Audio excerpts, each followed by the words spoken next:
Hello everyone, कैसे हैं आप सब। एक बार पुनः से कोचिंग क्लासेस पर स्वागत है। जैसा कि बच्चों आप लोगों को हिंदी और इंग्लिश का मैंने आपको लगातार तैयारी कराया है ना, पिछले 8 से 10 दिन से, और आप लोगों का अच्छा भी पेपर गया बच्चों, आप लोगों का रिस्पांस भी अच्छा रहा।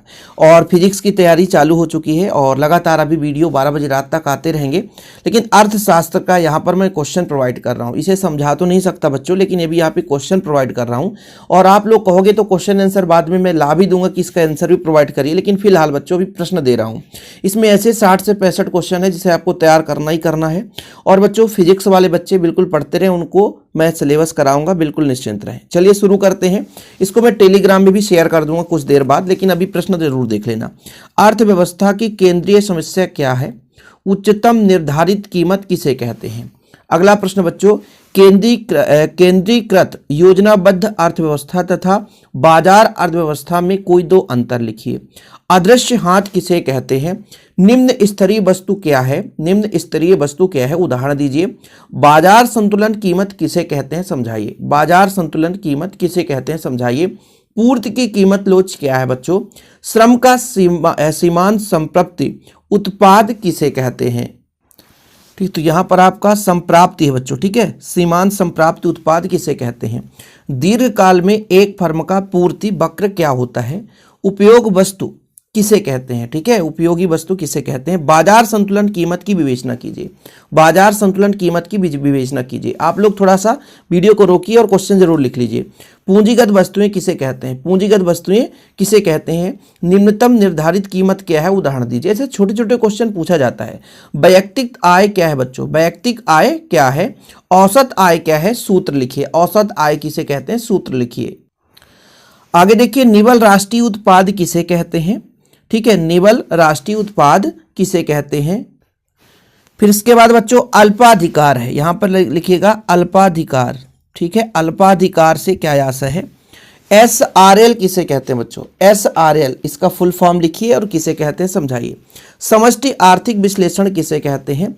उच्च शक्तिशाली मुद्रा क्या है? उच्च शक्तिशाली मुद्रा क्या है? विश्व महामंदी कब एवं क्यों हुई है? अब ये प्रश्न बच्चों हमारे माध्यम से नहीं, बल्कि हमारे कांटेक्ट में एक टीचर है जिनके माध्यम से क्वेश्चन दिया गया है, जिसे आप लोग तैयार कर लेना। ठीक है, विश्व महामंदी कब एवं क्यों हुई है? उपभोग फलन किसे कहते हैं? समझाइए। उपभोग फलन किसे कहते हैं? आय का संकल राष्ट्रीय उत्पाद क्या है बच्चों? आय का सकल राष्ट्रीय उत्पाद। ठीक है, क्या सकल राष्ट्रीय उत्पाद क्या है? समझाइए। समग्र मांग के दो यहां पर घटक लिखिए। ठीक है, वैयक्तिक प्रयोज्य आय का अर्थ लिखिए। ठीक है, वैयक्तिक प्रयोज्य आय का अर्थ लिखिए। न्यून मांग के दो कारण लिखिए। न्यून मांग के दो कारण। वस्तु विनिमय प्रणाली क्या है? समझाइए। अत्यधिक मांग से क्या अभिप्राय है बच्चों? मुद्रा के प्रमुख,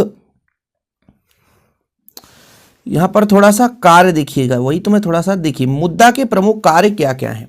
प्रभावपूर्ण मांग किसे कहते हैं? क्या है? समझाइए। प्रभावपूर्ण मांग क्या है? अगला प्रश्न देखिए बच्चों, क्या राजकोषीय घाटा, ये घाटा है, ठीक है ना, घाटा शब्द है। क्या राजकोषीय घाटा आवश्यक रूप से स्फीतिकारी है? ठीक है, ये क्या राजकोषीय घाटा आवश्यक रूप से स्फीतिकारी है?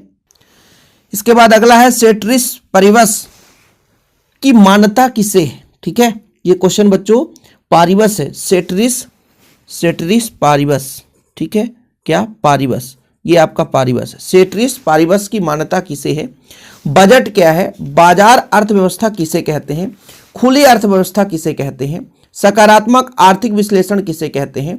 अंतरराष्ट्रीय स्तर की वित्तीय संस्थाओं के नाम बताइए। लाभ किसे कहते हैं?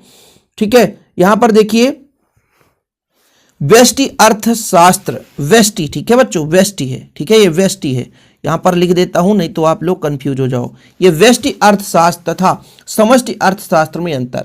व्यष्टि अर्थशास्त्र तथा समष्टि अर्थशास्त्र में अंतर। औसत उत्पाद किसे कहते हैं? अर्थशास्त्र की विषय वस्तु क्या है? अर्थशास्त्र की विषय वस्तु क्या है? कुल उपयोगिता तथा सीमांत उपयोगिता में तीन संबंध। ठीक है, एक पूर्ण प्रतिस्पर्धा बाजार की क्या विशेषताएं हैं? एक पूर्ण प्रतिस्पर्धा बाजार की क्या विशेषताएं हैं?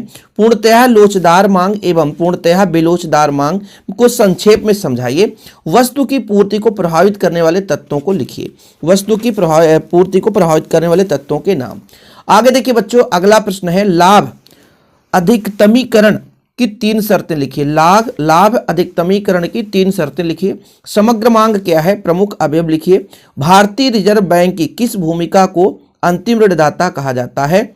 मितव्ययिता के विरोधाभास की व्याख्या कीजिए। मुद्रा पूर्ति के नियंत्रण के 3 ठीक है उपकरण लिखिए।